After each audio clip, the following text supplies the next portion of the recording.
I've got a bold claim for this video, and if you've seen the thumbnail, you already know that I think every gardener should have this. But I need to build my case first, because if I just outright tell you, you're gonna think I'm crazy. So let's go and set the stage. Now, one thing on gardeners' minds is fertilization and fertilizing the ground so that your plants can effectively grow. But the biggest problem with fertilizer is that it's synthetic and man-made. And when it's synthetic and man-made, it may have some benefits like being able to provide nutrients to your plants immediately, but it does a lot of harm in the long run. Since a store-bought fertilizer is most of the time synthetically made and very specifically tailored to the nutrients that you're going to provide, let's say it's phosphorus or nitrogen, you're getting it to your plants in the most base form possible, which is great because your plants get to utilize it immediately. Then this will put us in a stage of having living plants and dead soil. So you're always going to need to tailor to a very specific nutrients that's going to be synthetic, causing more money and more inputs, and a lot of it isn't the best for us to consume, and this is just not the best way. So we want to encourage a living soil. Now, what exactly does a living soil mean? This all follows a natural process where bugs, protozoa, fungus, all of these living organisms inside of the soil end up eating composted leaves, composted plants.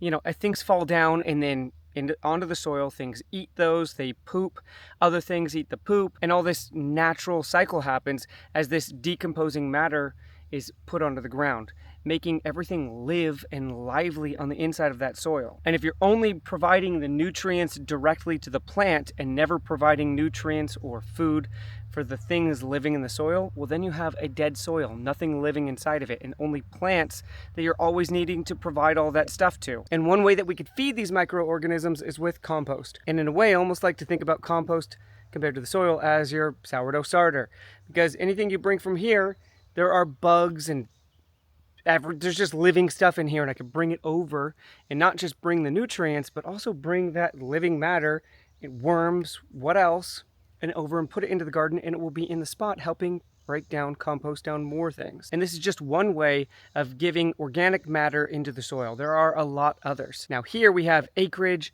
and animals, and a lot of their manure can go into our compost piles, break down, giving us more organic matter in the long run, along with our composted kitchen scraps. But this is not about everybody needing compost, because not everybody can have the space for a compost pile this big, or compost in general. What if you're living in an apartment or in a small backyard? A compost pile like this isn't just unsightly, it's also hard to manage, especially without a tractor, and you're never going to get enough for all of your plants. It also could be smelly if you're not prepared to handle this. And I do think people should be using compost, but there's something better that will bring nutrients to your plants, and I think everybody could do it, and get you one step closer to having less synthetic fertilizers inside of your garden. And then if you don't do synthetic fertilizers, this is still applicable to you, because this is one way to get a fertilizer directly into your garden continually, very sustainably, and I think it's the way to go for a lot of people. And when it comes to us homesteaders who have animals and a garden, we know that one of the easiest source of all of this extra nutrients that will also feed the animals comes with manure. But obviously not everybody has space for a cow or goats. And this brings us to the feature of this video. Come on, every serious gardener needs rabbits. And everybody who has the space to have a garden, even on a small scale, has space to have rabbits. And rabbit manure can be put on the plants immediately. It doesn't have to be composted down. It could go straight onto the plants. It's not going to burn them or give them too much nutrients. It's going to feed the bugs.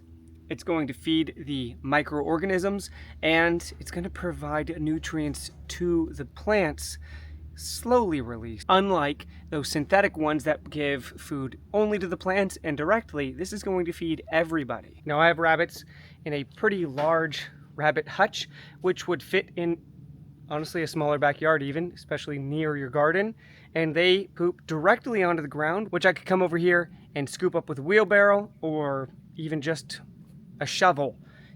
All of this goes straight onto the ground because of the mesh system that we have. The rabbits' poop goes directly down straight to the ground, and their pee, so we get everything, all the nutrients from them, and it can be scooped up immediately. Now, this isn't the only way to house or keep rabbits when it comes to keeping and collecting their manure, but it tends to be the easiest. And this is something that I think even in a small backyard you can do, or even, honestly, it sounds crazy, but if you have an apartment, they could live, you could still scoop all their poop and not throw it away and go directly into your garden. It is free, other than feeding the rabbits, free fertilizer directly into your garden. In fact, rabbit poop is known as one of the best fertilizers for your garden. It virtually has no odor, can't smell anything, and you can't even give them too much. You're not going to burn the plants by giving them rabbit manure like you would with a synthetic form. Synthetic forms you have to